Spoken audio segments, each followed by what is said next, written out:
Alright, here we go. Unit 3 study guide for the exam. 12 questions on Unit 3. It's also Unit 4 on here. We have F equals ma, which just happens to be also Newton's second law. First law, one word, inertia. Third law, action-reaction pair.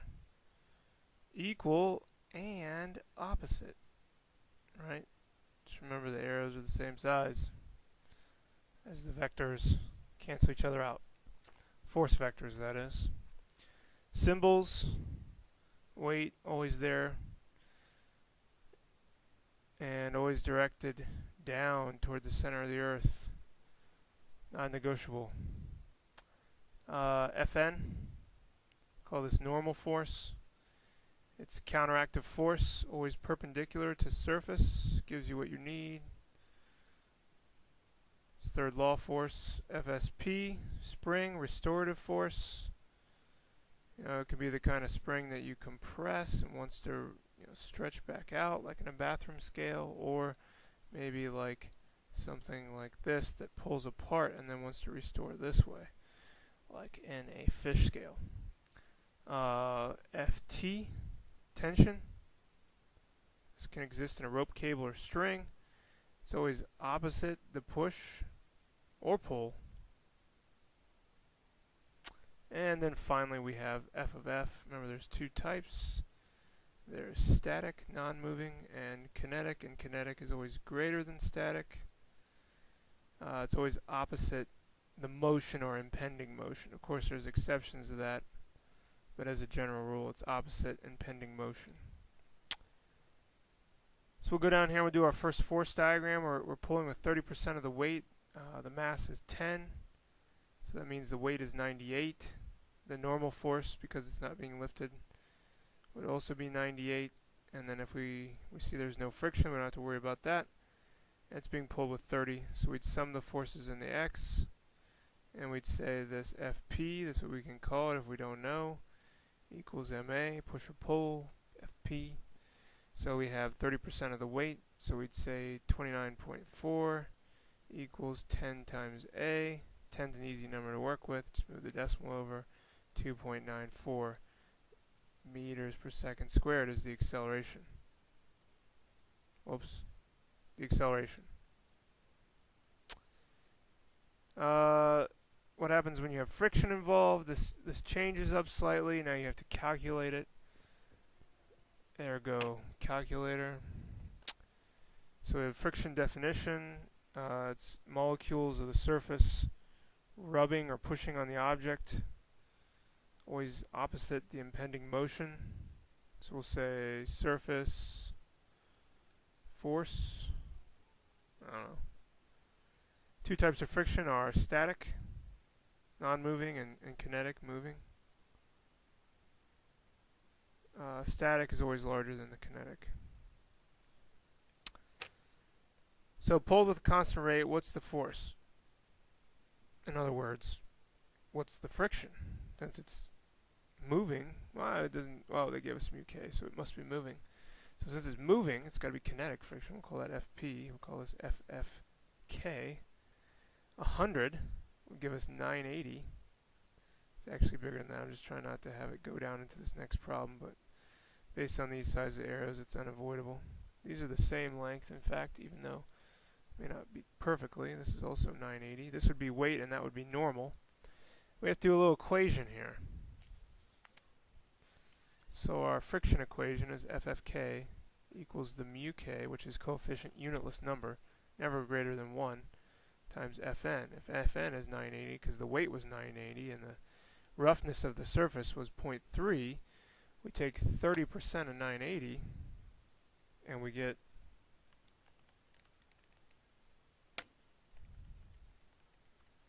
294. So if the friction force is 294, therefore the push must also be 294 for it to move with a constant speed. Graph an object's friction over time as pulled. So before, it's not moving. You pull harder and harder and harder. Eventually it breaks this fictitious boundary and begins to move, and the friction drops off and then becomes kinetic.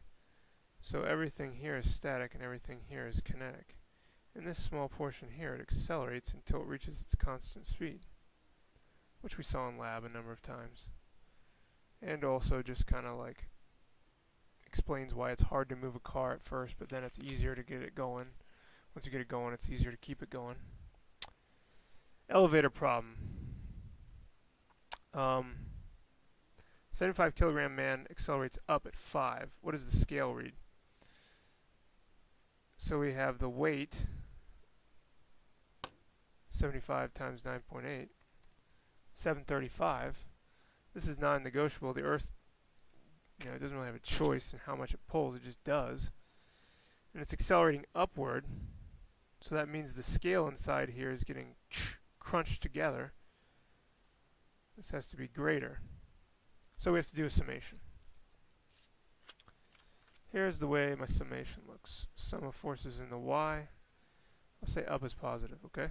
FSP minus FMG equals ma unbalanced because it's accelerating. The weight is 735. The mass is 75. The acceleration is 5. That means the FSP has to be 75 times 5 greater than the FMG. Or 70 greater. Oh, 75 times 5. That's not right. 375 greater. So we say 735 plus 375, and we get 1110 for FSP. Kind of a strange number, but nonetheless, that's what it is. Here's our equations for friction. For those not using their formula sheet, you should know these so you can work with them. And that does forces. No block on block or block pulled by block or anything like that. Now on to Unit 4, which is vectors and vectors addition. Only 9 questions. Resultant is the start to finish, origin to end point, however you want to say that. It's usually what we're trying to find. Components are the x and y parts, or the legs of the hypotenuse, which the resultant is. X and y parts of a vector. Head to tail addition. 2 or more vectors added together as a triangle. Got one vector, another vector.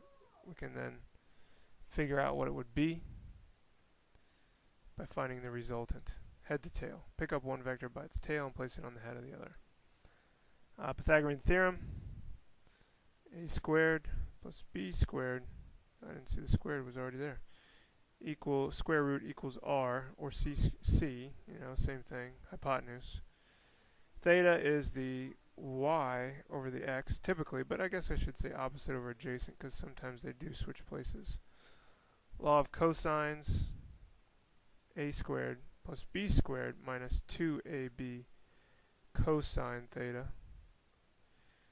Pythagorean theorem, r is equal to 15 squared plus 10 squared square root.